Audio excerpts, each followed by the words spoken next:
for the second time today because, internet problems happen. Of course, this is the Rebel Scum podcast. My name is James Zealer. Joining me once again today is Andrew Fantasia. Andrew, what's up? Hello. I'll tell you what's not up, our internet. Yeah, Hey-o. it was you at the beginning and then it was me at the end. And I don't know how. Yesterday or Saturday, my rabbit, Carlos, ate my cable. So I didn't have one. So I got a new cable and I don't know what just happened. But I was just told that it's been a problem all day.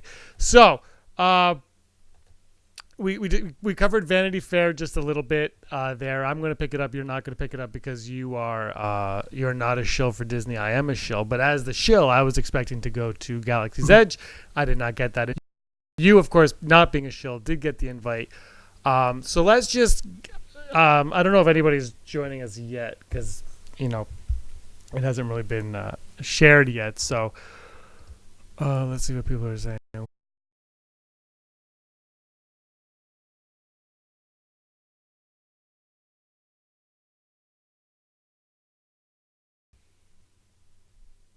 right, so I'm upset today.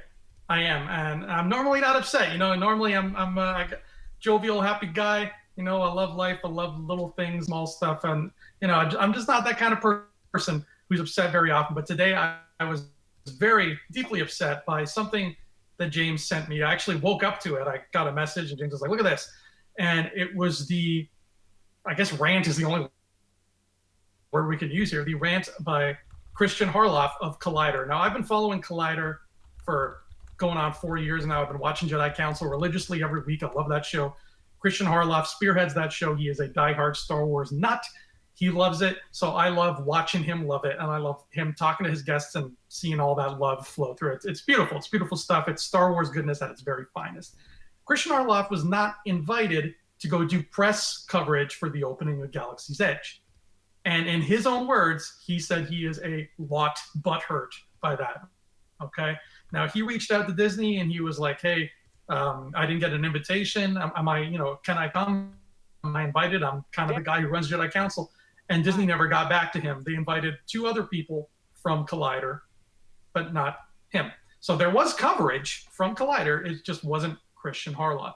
And Kristian Harloff was so upset by this that he stubbornly, put his foot down and said, "I'm not going to talk about Star Wars Galaxy's Edge on my show on Collider Jedi Council," even though he had 2 reporters that work for his company go to get footage and capture all this footage just so he could put it in Jedi Council. He refused, and it was a very strongly worded rant. He was arguing with producers left and right, and this makes me really upset.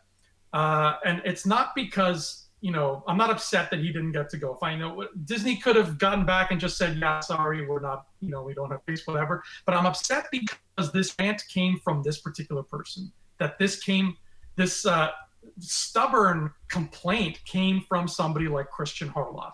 That really ticks me off. And why that ticks me off is because Kristian needs to take a good long look at what he's got in front of him. All right.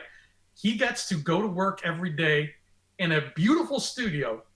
This guy's internet never cuts out like ours just did. This guy goes to his studio. His internet's fine and dandy. He does like 5 shows a day. He gets paid for it. He gets paid to sit in a nice big comfy chair, talk about Star Wars with other friends and coworkers. And he's got people like Nathan Hamill on speed dial that he calls anytime he wants. This guy is interviewing the likes of like Mark Hamill, the likes of Dave Filoni. Jonas Swotamo is interviewing with him. Like, he is in the Star Wars world. He gets to do his show right there in the middle of it all.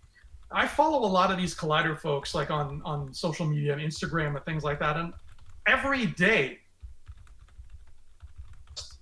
all these wonderful events and premieres and screenings and, insider things they get to go see every single bloody day. Why? For the most part, because these people live right smack dab in the middle of Burbank, mother effing California. Their fingers aren't just on the pulse. Their houses are on the pulse. Like they are in it. And Kristian has been in it for as long as I have known of his existence, or probably even longer. For him to all of a sudden just be like, Oh, it's not fair. I didn't get a free pass to go this one time. Dude, you need to look at what you have. You have this show. You have Star Wars celebrities, people who make Star Wars, wanting to talk to you, wanting to be on your show. You have Del Rey sending you free books every time a friggin' book comes. You know how much I would love free Del Rey books? Look at this. I brought these here because I wanted to make a point. Look, these are the Star Wars comics, okay?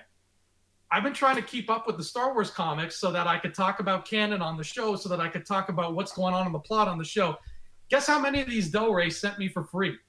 All The of answer them. is zero. Oh. You know why? Because I'm not Kristian Harloff living in Burbank, mother effing California, getting free crap from Del Rey just because I'm a famous guy who lives in the Golden State there, right next to where they make movies. I'm spending money out of my own pocket that I don't have a lot of, because guess what? It's not easy finding a job either, to keep on top of Star Wars news so I can talk about it with other Star Wars fans. Why? Because I love it. Because I love Star Wars. I'm happy to buy these books. I'm happy to read through these and talk about it with all of you who watch our show. The fact that he's been getting free things for God knows how long, and all of a sudden he gets this one thing, sure, maybe he really, really wanted to go to Galaxy's Edge. But the fact that he didn't get that one invitation and now all of a sudden he's going to whine like a baby? No. I'm sorry. No. You don't you don't have the right to whine like that after everything you have been given. After this career you've been given in the geographical location where you have said career, after all the fans, subscribers, the giant name you have built for yourself as the pretty much premier Star Wars show on the internet that's not officially licensed by Lucasfilm, all the swag you get, free books, free comics, interviews. I guarantee you, every single celebration, Kristian Harloff was sitting in the main room, really close to the front, for every single panel. That's that would be a nice little treat. I guarantee you, he has been there for all of those panels. He's been getting preferential treatment for the longest time.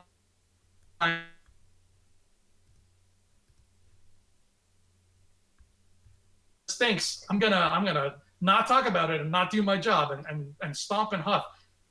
No, come on, man. Grow up. Grow up. This is not like, you have no idea how good you have it. You have no idea how wonderful it must be to sit in your beautiful, shiny studio, do your show with your celebrity guests, then go home to your beautiful home in Burbank, California, and get to do it all over again. And by the way, you're getting paid to do that. And maybe you spend the evening sitting back and relaxing with a free book that, oh, guess what? Del Rey sent this to me. I don't have to pay $36 for this book. That really, really upset me. Especially, the fact that here I am in Canada trying to make this show, living in a little basement apartment, not getting free stuff at all, but I don't care because I just like Star Wars that much. So when I see this person acting like a baby like that, that really got under my. So I don't know. Maybe Kristian was just having a bad day. If he was, fine. I think he owes his fans kind of like an apology. Just be a little sorry, man. Being a goof, I was being a dummy. I shouldn't have said those things I said. But I'm not impressed with him right now. And coming from, I'm somebody who likes to count my blessings at the end of the day. That man has a lot of blessings.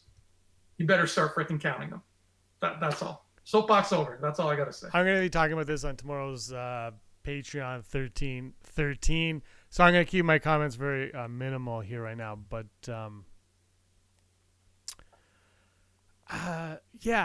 what really kind of got to me about all of it was, okay, you didn't go in Galaxy's Edge and you felt like you should have. And he kind of compares Jedi Council to the Star Wars show, the Disney Lucasfilm Star Wars show. And we can argue that. You can argue. Anyone can argue what they want. But I'll say this, and I reach out to people all the time for collaborations. It's, a lot of them are trying to just find time to do it because, East Coast, West Coast, time zones always play a factor, and work and all that plays a factor for all of us. But Andrew, you're getting a lot of support in the live chat, by the way. But thanks, guys.